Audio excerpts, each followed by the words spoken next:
Hey there, travelers. Before we dive into today's story, drop a comment below telling us where you're tuning in from. Now let's begin our journey into the unknown.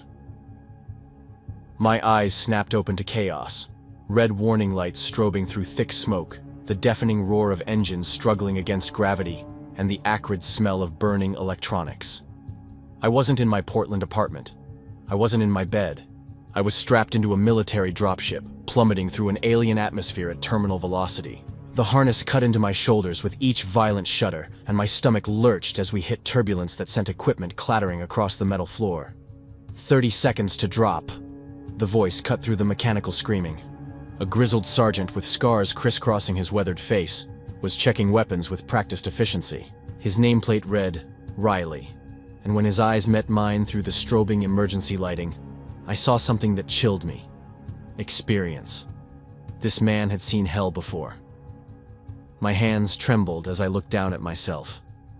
Combat armor that felt impossibly heavy. Military fatigues that smelled of industrial cleaning fluid and old blood. A pulse rifle magnetic locked to my chest plate. This wasn't possible. Yesterday I was debugging code for a startup, complaining about rain, wondering if I should order Thai food. The biggest danger in my life was carpal tunnel syndrome. Ironside, you still with us? Riley's voice snapped me back to the nightmare. He was staring directly at me, his gray eyes hard as granite. You've been staring into space for 5 minutes, trooper. Combat shock? My voice cracked. What's happening? Where are we? The other soldiers looked at me with concern, their faces pale in the emergency lighting. A baby-faced kid to my left, Jensen according to his nameplate, gave me a worried glance. Dude, you hit your head when we took that plasma burst. You okay? Plasma burst. The words hit me like ice water. Through the small porthole beside me, I could see the surface rushing up with terrifying speed. Orange, rocky terrain stretched endlessly, broken by jagged canyons that looked like wounds in the planet's flesh. Massive spires jutted from the ground like cathedral spikes, their surfaces gleaming with an oily sheen that made my skin crawl. And between them, moving in coordinated patterns, movement. Thousands of dark shapes swarming across the landscape. Oh God, I whispered, my breath fogging the porthole. This is Klendathu. Riley raised an eyebrow, his scarred face creasing. Where the hell else would we be, trooper? Now lock and load, we've got bugs to kill. He slammed a fresh power cell into his rifle, the weapon humming to life with a sound like angry wasps. Bugs, arachnids, warrior bugs, plasma bugs, brain bugs. I knew their classifications, their weaknesses, their attack patterns. I'd watched Starship Troopers dozens of times, quoted the cheesy dialogue, laughed at the over-the-top violence and satirical fascism. It was camp, it was fun, it was safely fictional. But this wasn't a movie. The fear in these soldiers' eyes was real, raw terror barely held in check by military discipline. The weight of the rifle in my hands was real, solid and deadly. The churning in my stomach as our dropship shuddered through anti-aircraft fire was devastatingly, impossibly real. 10 seconds, Riley barked. Remember your training. Stay low, watch your crossfire, and don't let the bugs surround you. They're fast, they're smart, and they want you dead. The bay doors began to cycle open with a mechanical whine that set my teeth on edge. Wind howled through the growing gap, carrying alien scents of sulfur and something organic and rotting. The temperature dropped 20 degrees in seconds. The doors burst fully open, revealing a hellscape that no Hollywood budget could have captured. The air shimmered with heat distortion rising from pools of acid. The acrid smell of sulfur mixed with ozone and something else, something that reminded me of a morgue on a hot day. In the distance, towering bug spires reached toward blood-red skies, their surfaces writhing with movement. Go! Go! Go! Bodies launched from the dropship like missiles. I watched in horror as one soldier's chute failed, sending him tumbling toward the rocky surface. His scream Dopplered away, cut short by an impact I couldn't see but definitely heard. Move it! Ironside! Riley's hand connected with my back, shoving me toward the door with enough force to bruise through the armor plating. I jumped. The ground rushed up with sickening speed, my stomach dropping as gravity took hold. The powered armor's descent system kicked in, slowing my fall with controlled bursts that felt like being punched in the kidneys. I hit hard anyway. my knees buckling despite the shock absorption. All around me, soldiers were taking cover behind rocky outcroppings as pulse rifle fire lit up the alien landscape. The energy bolts left streaks of blue-white afterimages burned into my retinas, and the sound was like thunder being torn apart and fed through a synthesizer. "Contact front!" someone screamed, their voice cracking with terror. They emerged from fissures in the ground like nightmares made flesh. Warrior bugs, 8 feet tall and built like armored killing machines. Their chitinous plates gleamed like wet obsidian, reflecting the muzzle flashes of our weapons. Their mandibles clicked and screeched as they charged our position with inhuman speed, their multiple eyes reflecting our terror back at us like black mirrors. A soldier next to me, Busey, his nameplate red, opened fire with his rifle. The weapon bucked in his hands as blue energy bolts struck the lead bug center mass, but the creature barely slowed down. Its exoskeleton absorbed the impacts like armor plating, sparks flying where energy met chitin. The creature's razor-sharp claws swept across his chest in a motion too fast to follow, and Busey's scream cut short in a spray of crimson that painted the rocks behind him. I stared in shock at where Busey had been standing seconds before. Now there was only gore and the acrid smell of cauterized flesh mixing with alien ichor. This wasn't the clean death of movies. This was messy, brutal, and terrifyingly final. "Aim for the joints!" I heard myself yell, surprising everyone including myself. The words came from somewhere deep in my mind, knowledge I shouldn't have possessed. Between the armor plates, that's where they're vulnerable. Riley glanced at me sharply but adjusted his aim without question. His next burst caught a charging warrior in the gap between its thorax and abdomen, blue energy finding the soft tissue beneath the armored carapace.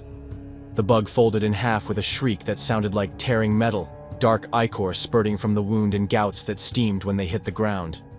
"Good call, Ironside. How'd you—" The question died as plasma fire erupted from a ridge above us. Superheated energy turned sand to glass where it struck, creating crystalline sculptures that would have been beautiful if they weren't marking our graves.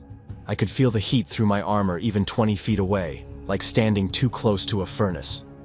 "Plasma bug on the ridge," Jensen pointed with a shaking finger, his young face pale beneath his helmet. I knew what came next. In the movie, half the squad would charge the ridge in a glorious doomed assault and get fried for their heroism. But this wasn't a movie. And these weren't expendable extras. These were real people with families back home, with dreams and fears and the desperate desire to see another sunrise. "Suppressing fire on my mark!" I found myself shouting, muscle memory from a life I'd never lived taking over. "We flank left. Use the spire for cover. Don't give it a clear shot." Riley stared at me for a heartbeat, then nodded grimly. Combat experience recognized tactical sense, even when it came from impossible sources. "You heard him! Suppressing fire!" Pulse rifles opened up in unison, sending streams of concentrated energy toward the plasma bug's position. The massive creature, easily the size of a city bus, adjusted its aim toward our muzzle flashes with disturbing intelligence. Its plasma cannon began to glow with building energy. "Move!" I sprinted toward the nearest spire, my boots pounding against alien soil that felt wrong beneath my feet. The others followed, their breathing harsh in my helmet comm as we ran for our lives. Behind us, the ground where we'd been lying erupted in superheated death. We made it to the spire just as more warrior bugs emerged from hidden tunnels. But something was wrong, terrifyingly wrong. These bugs moved differently than in the movie. They used cover, coordinated their attacks, communicated with rapid clicks and screeches that sounded almost like language. They weren't just charging blindly into our fire like mindless monsters. "They're flanking us," Riley muttered, recognition dawning in his eyes. "These bastards are learning. They're adapting to our tactics." A chill ran down my spine that had nothing to do with the alien wind. If the bugs here were smarter than their movie counterparts, then everything I thought I knew might be useless. Or worse, it might get us all killed. The plasma bug's next shot struck the spire above us, raining molten rock down on our position. I rolled away from the falling debris, feeling the heat scorch the air inches from my face. Through the chaos, I caught sight of something that made my blood freeze. In the distance, through the haze of battle, more dropships were falling from the sky. But they weren't landing in controlled descents. They were crashing, torn apart by coordinated plasma fire from positions that shouldn't have existed. The bugs had learned to predict our drop zones. This wasn't the Klendathu from the movie. This was something infinitely worse. And somewhere in the chaos of screaming soldiers and shrieking bugs, I realized the horrible truth. I wasn't watching Starship Troopers anymore. I was living it. And we were losing. The silence after the plasma barrage was worse than chaos. My ears rang with a high-pitched whine that made it impossible to hear anything but my thundering heartbeat. Smoke drifted across the alien landscape, carrying the acrid stench of melted armor and something organic that made my stomach lurch. "Sound off!" Riley's voice crackled through my helmet comm. "Who's still breathing?" "Jensen here, Sarge." The kid's voice was shaky but alive. "Got shrapnel in my leg, but I can move." I tried to speak but only managed to croak. The plasma blast had superheated the air, and every breath felt like inhaling fire. Ironside, still here. 3 voices. Out of a squad of 12. Riley appeared through the smoke, his armor scorched black and his left shoulder plate melted away. Blood seeped through gaps in his gear, but his gray eyes were still sharp. "We need to move. That plasma bug's repositioning, and those warrior bugs are regrouping." The distinctive clicking and screeching of arachnids echoed from multiple directions. They weren't randomly searching anymore. They were coordinating, communicating, hunting us with purpose. "Where do we go?" Jensen limped over, rifle clutched in white-knuckled hands. "The extraction point's 12 clicks north, crawling with bugs." Riley pulled out a tactical tablet, its screen cracked but functional. The blue glow illuminated his scarred features. "There's a canyon system 2 clicks east. Natural cover. Too narrow for the big bugs." "No." The word came out before I could stop it. Both soldiers stared at me. "The canyons are where they nest. I read in intelligence briefings that they use canyon networks as breeding grounds." Riley's eyes narrowed. "What intelligence briefings? That information's classified." My mind raced. How could I explain knowing about bug tunnel systems from a movie? "I overheard officers talking at base. They mentioned underground networks." It was a weak lie, but Riley accepted it. "In combat zones, information filtered down through unofficial channels." "Fine. If the canyons are compromised, we go north. Stay off ridges, use spires for cover." As we began moving, I couldn't shake the feeling that something fundamental was different about this reality. In the movie, bugs had been dangerous but predictable. Mindless killing machines driven by instinct. These creatures were something else. They learned, adapted, planned. We'd been moving 20 minutes when Jensen grabbed my arm, his face pale with terror. "Do you hear that?" I strained my ears, filtering out the ringing from the plasma blast. At first, nothing but alien wind whistling through spires. Then I heard it, a low, rhythmic thrumming from the ground itself. "Tunnelers," Riley whispered. "Big ones." The ground began vibrating, sending small rocks skittering down slopes. Whatever was moving down there was massive, heading straight for us. "Run!" Riley shouted, but the earth exploded upward 50 feet to our left. What emerged had never appeared in any movie.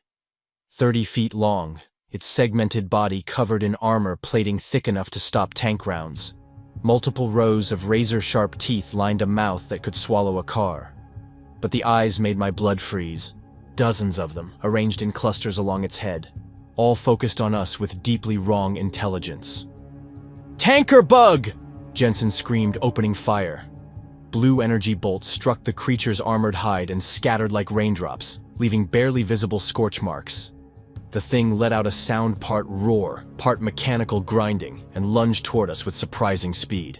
I dove right, rolling behind a boulder as its jaws snapped shut where I'd been standing. "The underbelly!" I yelled, remembering similar creatures from movie sequels. "It's not armored underneath." Riley didn't question my knowledge. He was too busy staying alive. The veteran sergeant positioned himself on higher ground, laying down covering fire, trying to draw the creature's attention from Jensen, trapped in the open.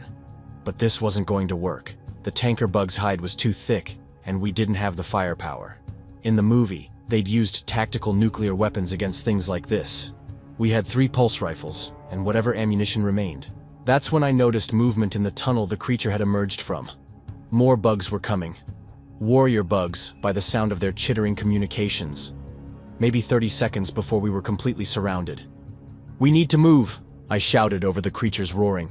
"There's more coming through the tunnel." "Where?" Riley demanded, still firing at the tanker bug's head in futile attempts to find a weak spot. I scanned the landscape, mind racing through everything I remembered about Klendathu's geography from the movie.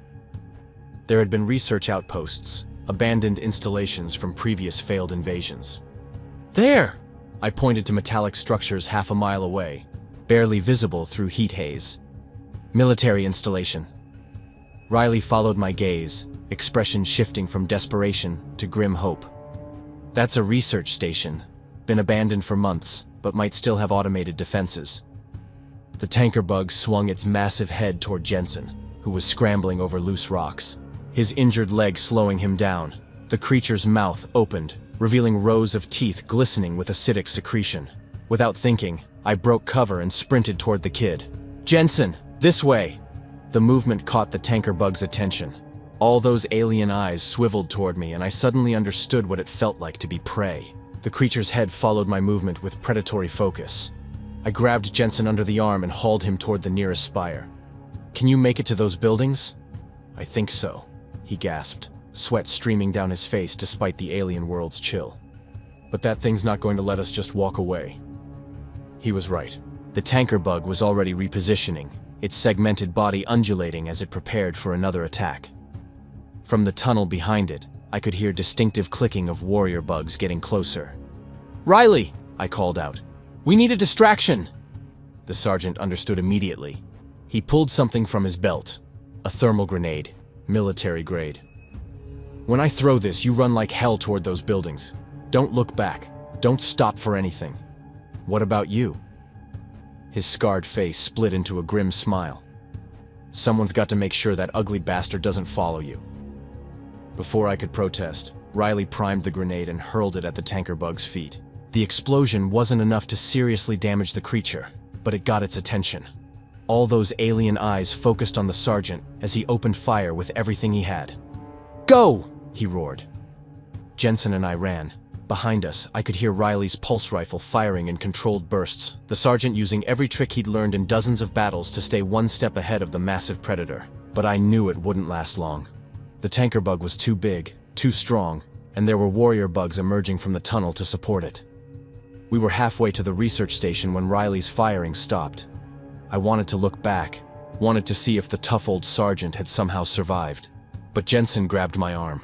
"Don't," he said, his young voice heavy with loss. He made his choice. The research station looked like something from military science fiction. All clean lines and advanced technology, designed to withstand hostile environments. But as we got closer, I could see the damage. Plasma burns scarred the walls, sections of outer hull torn away by massive claws, and several defensive turrets hung at broken angles. "Looks like the bugs found this place already," Jensen muttered. "Maybe," I said, studying damage patterns. "But the main structure looks intact. There might still be power, maybe even some automated systems online." We approached the main entrance cautiously. The airlock was partially open, heavy blast doors hanging at an angle that suggested they'd been forced. But the inner door was still sealed, status lights blinking amber in the alien twilight. Jensen tried the access panel, but nothing happened. "Dead," he said. "No power to the locks." I examined the damage more closely. The outer door hadn't been forced from the outside. It had been blown out from within. Something escaped from this place, I realized. The bugs didn't attack the station. Something got out. Before Jensen could respond, a new sound reached our ears. Faint at first, barely audible over the wind but getting stronger. The distinctive whine of approaching aircraft. "Pickup ship?" Jensen asked hopefully. I shaded my eyes and looked up at the blood-red sky. 3 dark shapes were descending from the clouds, but as they got closer, my hope turned to horror. These weren't human ships. They were organic, insectoid, moving with fluid grace of living creatures rather than mechanical precision. "Transport bugs," I whispered, recognizing them from the movie's later sequences. "They're bringing reinforcements." Each flying creature was easily the size of a cargo plane, their translucent wings beating with a rhythm that sent vibrations through the ground. Worse, I could see movement in their swollen abdomens, dozens of warrior bugs ready to drop into combat. "We need to get inside," I said, turning back to the sealed door. "Now." Jensen was already working on the access panel, using his rifle's power cell to try to jumpstart the electronics. "Almost got it," he muttered. "Come on, you piece of—" The door hissed open, revealing a darkened corridor beyond. Emergency lighting cast everything in a red glow that made shadows seem to move. But it was shelter, and right now, that was all that mattered. We slipped inside, just as the first transport bug reached the area where we'd been standing. Through the doorway, I watched warrior bugs drop from its abdomen like deadly rain, chitinous bodies gleaming in alien light. They landed with predatory grace, and immediately began spreading out, searching for our trail. Jensen sealed the door behind us, and for a moment, we were safe. But looking down that red-lit corridor, with its damaged walls and obvious signs of violence, I couldn't shake the feeling we'd just traded one nightmare for another. "What do you think happened here?" Jensen whispered. I studied claw marks on the walls, blast patterns that spoke of desperate fights, and strange organic residue coating sections of floor. Whatever had occurred in this research station hadn't been in any movie I'd ever seen. "I don't know," I admitted, "but I have a feeling we're about to find out." Somewhere in the darkness ahead, something metallic clanged against the floor. We both froze, weapons raised, as the sound echoed through abandoned corridors. We weren't alone in here. The emergency lighting flickered, casting dancing shadows on walls, and in that stuttering illumination, I caught a glimpse of movement at the far end of the corridor. Something large, something that moved wrong, something that definitely wasn't human. The corridor stretched ahead like a throat, walls scarred with claw marks too large to have come from warrior bugs. Emergency strips provided minimal illumination, casting everything in hellish red glow that made it impossible to judge distances accurately. The air tasted metallic, with underlying organic sweetness that reminded me of rotting fruit. "Stay close," I whispered to Jensen, "and keep your finger off the trigger unless you're absolutely sure of your target." Jensen nodded, his young face pale in emergency lighting.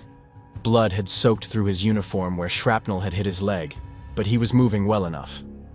We moved deeper into the facility, boots silent on polished floor.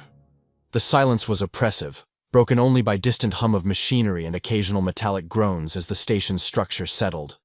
But there was something else. A sound just at the edge of hearing, rhythmic and organic, like breathing. The first room we encountered was a laboratory, blast doors torn completely off their hinges. Inside, overturned tables and shattered equipment told the story of desperate struggle. But it was the walls that made my blood run cold. They were covered in some kind of organic secretion that had hardened into resin-like substance, forming cocoon-shaped pods that hung from the ceiling like grotesque fruit. "What the hell is that?" Jensen breathed, training his rifle on the nearest pod. I'd never seen anything like it in the movies, but I had a terrible suspicion about what we were looking at. "Breeding chambers," I said, voice barely above a whisper. "The bugs were using this place to experiment." One of the pods twitched. We both froze, weapons raised, as whatever was inside the translucent shell began to move more vigorously. Cracks appeared in the surface, spreading like spiderweb as pressure built from within. "Should we?" Jensen started to ask, but I was already moving. "Run now." We backed out of the laboratory just as the pod burst open, releasing a flood of acidic fluid that hissed and steamed when it hit the floor. Whatever emerged from that cocoon, I didn't want to see it. The glimpse I caught in my peripheral vision, something pale and wrong with too many limbs, was enough to send us sprinting down the corridor. Behind us, I heard the wet sound of something large dropping to the floor, followed by a chittering call that was answered from multiple directions. We'd awakened something in this place, and it was calling to its siblings. "This way!" I pulled Jensen toward a side passage marked with biohazard symbols. If this facility was anything like research stations from movie sequels, the most dangerous experiments would be conducted in the deepest levels, which meant there might be an escape route through emergency tunnels. The new corridor was different from the main passage. Older, more utilitarian, with exposed conduits running along the ceiling. But it was also more damaged. Sections of wall had been melted away by acid, and the floor was littered with debris that crunched under our feet. "Iron side," Jensen whispered, grabbing my arm. "Look at this." He was pointing at something embedded in the wall, a human skeleton, still wearing tattered remains of a research uniform. But the bones were wrong. They'd been changed somehow, elongated in some places, fused together in others, as if something had been rewriting the basic structure of human anatomy.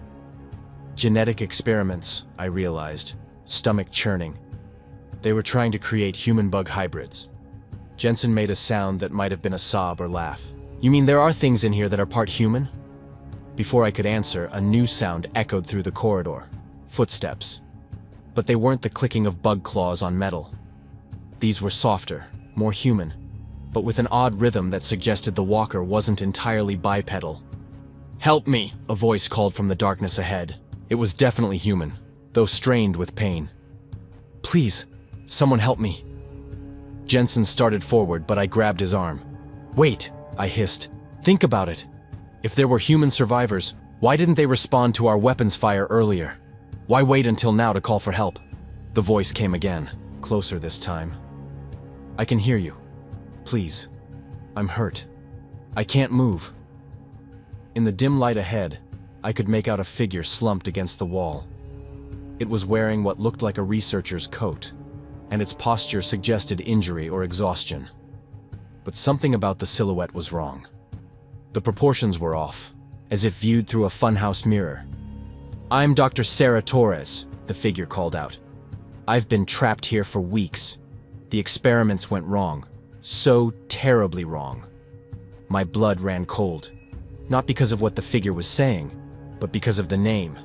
In the movie universe, Sarah Torres had been a major character, a scientist who'd worked on understanding bug biology, but she died in the second film, killed by a brain bug. Either this was an impossible coincidence, or something in this facility knew things it shouldn't know. "Stay behind me," I whispered to Jensen, raising my rifle. "And be ready to run." We approached cautiously, weapons trained on the figure. As we got closer, details became clearer. The person was definitely wearing a lab coat and appeared to be human from the waist up. But below the waist, Jensen made a strangled noise. "Oh God, what is that?" Where legs should have been, the figure had a segmented, chitinous abdomen that pulsed with its own internal rhythm. Multiple smaller limbs extended from the sides, insectoid appendages that scratched nervously at the floor. But the worst part was the head. It was mostly human, with recognizable features, but the eyes had been replaced by multifaceted compound eyes of an insect. "Please," the thing that called itself Doctor, Torres said, and its voice was definitely human, definitely female, definitely desperate. "I know what I look like, but I'm still me, still human where it counts. The experiments changed my body, but not my mind. Not yet." "What happened here?" I demanded, keeping my rifle centered on her chest. "We were trying to understand them," she said, those alien eyes somehow managing to convey human emotion. "The bugs, their biology, their social structure, their intelligence. But we underestimated them. They weren't just subjects to be studied. They were studying us back." She gestured with one largely human arm toward the deeper parts of the facility. "They infiltrated the station months ago, started small, just observing. Then they began taking researchers one by one, not killing them, changing them, turning them into something between human and bug." "Why?" Jensen asked, voice barely controlled. "To create a hybrid intelligence," Torres replied. "Something that could think like a human but exist within bug society. They're preparing for something big, an assault on Earth itself, but not like the random attacks you've been fighting. This will be coordinated, strategic. They're learning our weaknesses from the inside." The implications hit me like a physical blow. In the movies, bugs had always been portrayed as intelligent but alien in their thinking. If they were creating human-bug hybrids to understand human psychology and tactics, then everything we thought we knew about fighting them was obsolete. "How many others are there?" I asked. "How many like you?" Torres's compound eyes seemed to focus on something behind us. 17 successful conversions.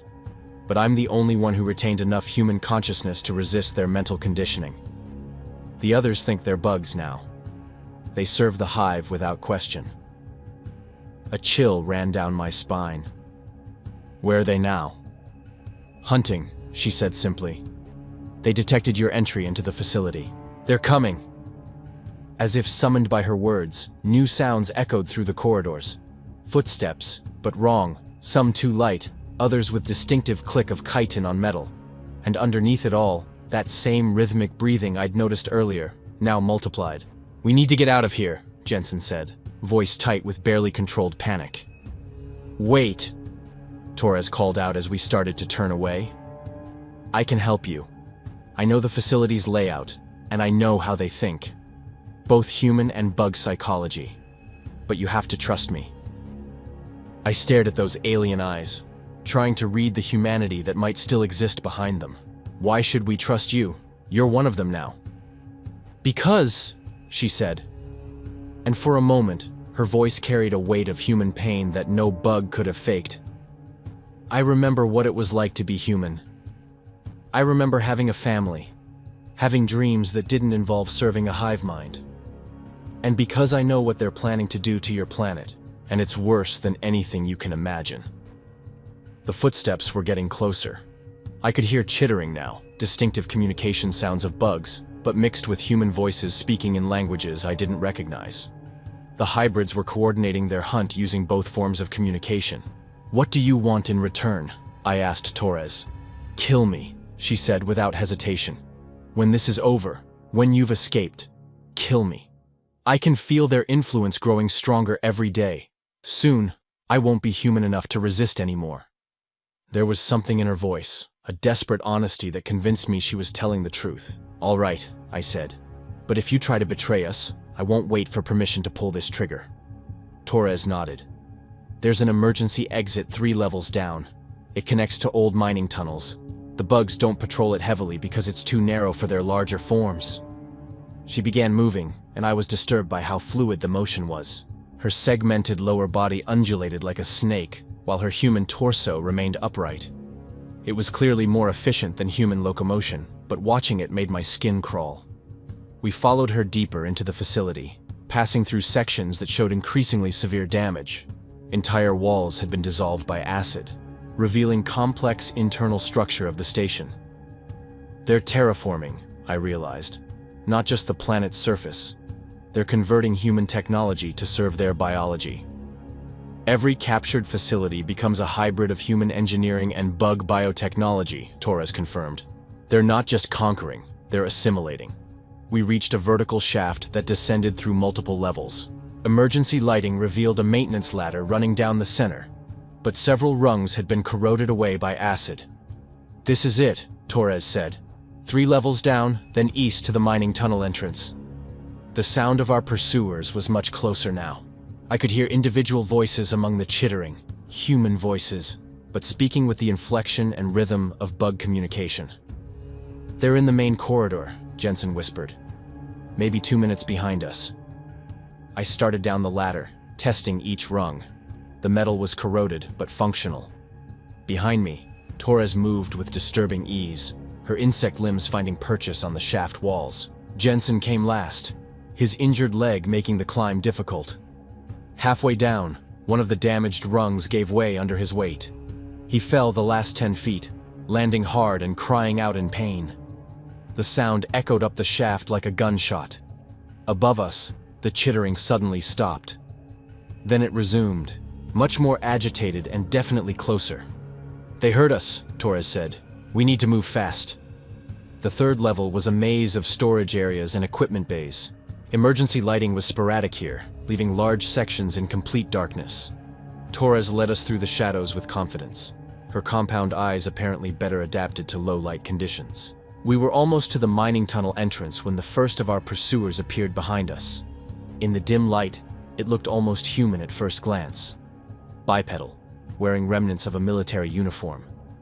But its movements were wrong, too quick and jerky. And when it turned its head toward us, I saw that its face had been modified. Where a human mouth should have been, mandibles clicked and screeched. Its eyes had been replaced by compound structures like Torres possessed. But unlike her, this hybrid seemed to have no trace of human consciousness left. "Contact!" I shouted, opening fire. My pulse rifle lit up the corridor with blue energy, and the hybrid staggered but didn't fall. Its modified biology seemed more resistant to energy weapons than pure human physiology. More hybrids appeared, pouring into the corridor behind the first. I counted at least 6, all in various stages of transformation. Some retained more human characteristics, others were almost fully insectoid. "The tunnel!" Torres shouted, pointing to a narrow opening in the far wall. We ran, Jensen limping badly now. Behind us, the hybrids gave chase, their mixed human and insect vocalizations creating a cacophony that would haunt my nightmares forever. The tunnel entrance was indeed narrow, barely wide enough for a human to pass through. I reached it first and turned to provide covering fire while Torres and Jensen squeezed through. The lead hybrid was only 20 feet away when my rifle finally found a weak spot. It dropped, but 2 more immediately took its place. I backed into the tunnel, still firing, as chitinous claws scraped against stone just inches from my face. The hybrids were too large to follow us easily, but they weren't giving up. The mining tunnel was a relic from Klendathu's early colonization attempts, carved by automated diggers decades before the bug war began.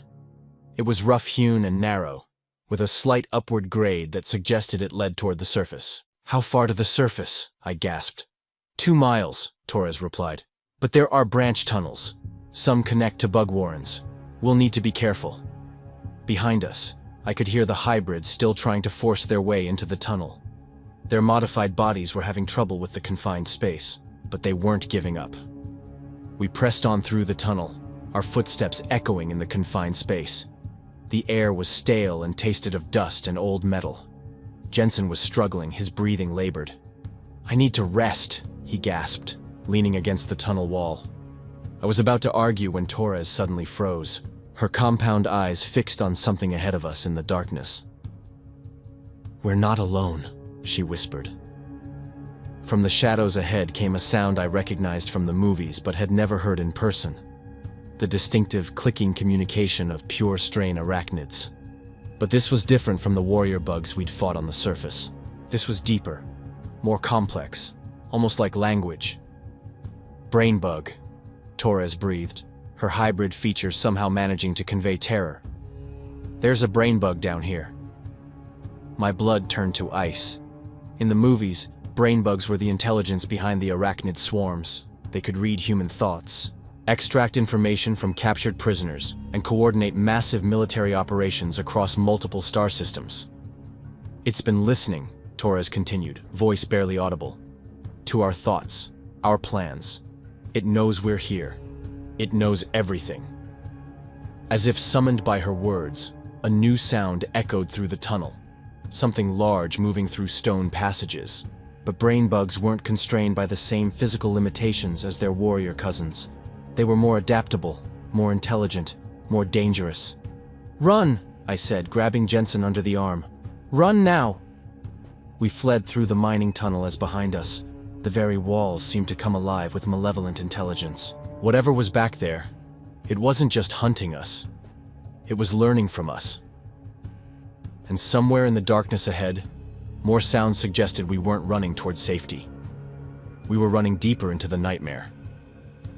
The thing that emerged from the shadows wasn't entirely human anymore, but it wasn't entirely bug either. It moved with jerky, unnatural motions, as if 2 different nervous systems were fighting for control of the same body. Where Dr. Sarah Torres had been partially transformed, this creature was something else, a failed experiment that had gone horribly wrong. "Stay back," I whispered to Jensen, raising my rifle. But even as I aimed at the shambling horror, I could see human eyes staring back at me from beneath chitinous growths. Those eyes held awareness, terror, and something that might have been gratitude when they saw my weapon pointed at what had once been a person. "Please," it rasped. The voice barely recognizable as human. "Kill me." I pulled the trigger. The pulse rifle's blue energy ended its suffering in an instant. Jensen was shaking beside me. "How many more are there in here?"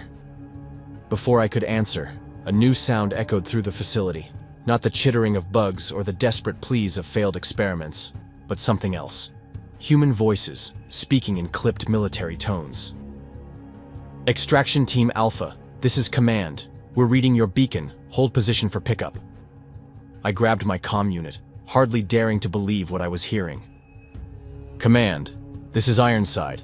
Jensen and I are alive inside the research facility. We have critical intelligence about bug operations. Static crackled for a moment before a voice responded. Ironside, you're supposed to be KIA. What's your situation? Riley didn't make it, I said, the words hitting harder than I'd expected. But we've discovered something important. The bugs aren't just randomly attacking anymore. They're creating human bug hybrids, learning our tactics from the inside. They're preparing for a coordinated assault on Earth.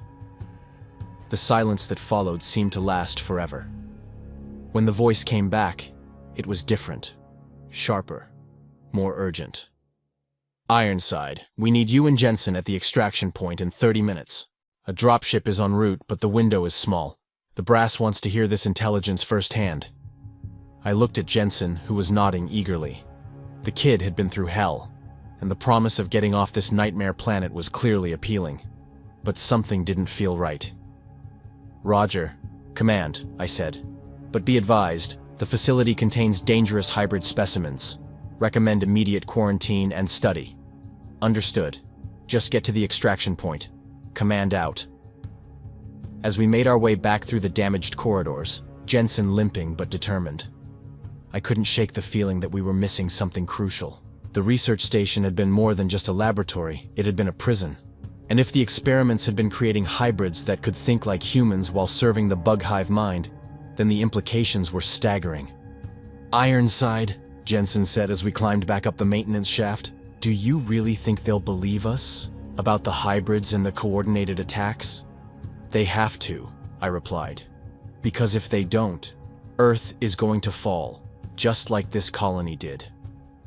We emerged onto the surface to find the alien landscape bathed in the sickly light of Klendathu's sun. In the distance, I could see the extraction point, a cleared area marked by signal flares. But between us and safety lay nearly 2 miles of bug-infested terrain. We need to move fast, I said, checking my rifle's power cell. Stay low, stay quiet, and if we run into trouble, don't try to be a hero. We're no good to anyone if we're dead. Jensen nodded, his young face set with determination. I'm ready. We began the dangerous journey across the alien landscape, using the towering spires and rocky outcroppings for cover. The surface seemed eerily quiet after the chaos we'd witnessed earlier, but I knew that meant nothing. The bugs could be anywhere, and after what we'd learned about their intelligence, I couldn't assume they weren't watching us right now. Halfway to the extraction point, Jensen grabbed my arm. Listen, he whispered. In the distance, I could hear the familiar whine of aircraft engines. But these weren't the organic sounds of transport bugs. These were human craft. A dropship was approaching, just as Command had promised. Come on, I said, quickening our pace. We're almost there. But as we crested a small rise, I saw something that made my blood run cold. The extraction point was surrounded by warrior bugs, dozens of them, arranged in defensive positions as if they knew exactly where we were heading. It's a trap, Jensen breathed. I studied the bug formation through my rifle's scope, my mind racing. The creatures weren't moving randomly or responding to immediate threats. They were positioned with military precision, covering all approaches to the landing zone. This wasn't chance. They had known about the extraction. The hybrids, I realized. If they can think like humans, they can predict human tactics. They knew we'd try to reach the extraction point. Jensen's face went pale. So, what do we do? I looked at the approaching dropship, then at the bug formation below. In a few minutes, that ship would land directly in the middle of a carefully planned ambush. The crew wouldn't stand a chance. We warned them, I said, activating my comm unit. Dropship actual, this is Ironside. Do not land at the extraction point. Repeat, do not land. The LZ is compromised. The response came immediately. Ironside, this is Dropship actual. We don't see any hostiles on our scans. The LZ appears clear. Negative actual. The bugs are using some kind of stealth positioning. Trust me, it's a trap. There was a pause, then a different voice came on the channel. older, more authoritative. "Ironside, this is Colonel Hayes. We're tracking your position, and I need those soldiers extracted now. The intelligence you've gathered is too important to risk." I watched the dropship descending toward the landing zone, its pilot apparently ignoring my warnings. In seconds, it would be in range of the waiting bugs. "Jensen," I said, making a decision that would probably get us both killed. "Can you still run on that leg?" "Why?" "Because we're going to save that ship." I opened fire on the nearest group of warrior bugs, my pulse rifle lighting up their position with blue energy. The effect was immediate. The carefully arranged ambush dissolved into chaos as the bugs turned to face this new threat. "Dropship actual," I called over the comm while firing. "You are clear to land. Suppressing hostile forces." Jensen joined the fight, his rifle adding to the devastating fire we were pouring into the bug formation. The creatures were tough, but they hadn't expected a direct assault from the flank. Several went down immediately, while others scattered to find cover. The dropship touched down just as the first wave of bugs reached our position. I heard the whine of its engines spooling up for immediate takeoff. The pilot knew he was in trouble. "Move!" I shouted to Jensen, laying down covering fire as we sprinted toward the ship. A warrior bug lunged at me from behind a rocky outcropping, its claws aimed at my chest. I dove sideways, rolling across the rough ground as Jensen's rifle found its target. The creature collapsed in a spray of alien blood. The dropship's cargo ramp was lowering as we reached it, and I could see armed soldiers inside providing covering fire. But there were too many bugs now, emerging from hidden positions all across the landscape. "Get on board!" I yelled to Jensen, practically throwing him up the ramp. As I turned to follow, something massive slammed into me from the side. I found myself face to face with a warrior bug, its mandibles clicking inches from my throat. My rifle was gone, knocked away by the impact, and the creature's weight pinned me to the ground. This was it. After everything we'd been through, I was going to die just meters from safety. Then Jensen's pulse rifle spoke, and the warrior bug's head exploded in a shower of ichor. The kid hauled me to my feet and onto the ramp just as the dropship began to lift off. As we rose into Klendathu's blood-red sky, I looked down at the research facility growing smaller below us. Somewhere in those twisted corridors, Dr. Torres was probably still alive, still fighting against the alien influence trying to consume her humanity. And somewhere else, the brain bug that had been coordinating the ambush was already planning its next move. "You did it," Jensen said, slumping against the cargo bay wall. "We're alive." I nodded, but I couldn't share his relief. Because I knew this was just the beginning. The bugs weren't the mindless monsters from the movies anymore. They were learning, adapting, preparing for something bigger than any of us had imagined. As Earth grew larger in the view screen, I began composing my report in my head. Command needed to know about the hybrids, about the coordinated tactics, about the very real possibility that humanity was facing an enemy that could outthink as well as outfight us. But more than that, they needed to know that in this reality, the war wasn't just about survival anymore. It was about what it meant to be human in a universe where that definition was no longer clear. And somehow, impossibly, I had become the messenger who would carry that truth back to a world that wasn't ready to hear it. The dropship shuddered as it broke through Klendathu's atmosphere, carrying us away from that nightmare planet and toward an uncertain future. Behind us, the war continued, but ahead of us lay something even more challenging. The task of convincing Earth's military leadership that everything they thought they knew about fighting the bugs was wrong. I closed my eyes and tried to imagine explaining to a room full of skeptical generals that their enemy had evolved far beyond their worst nightmares. Somehow, I didn't think they were going to like what I had to say.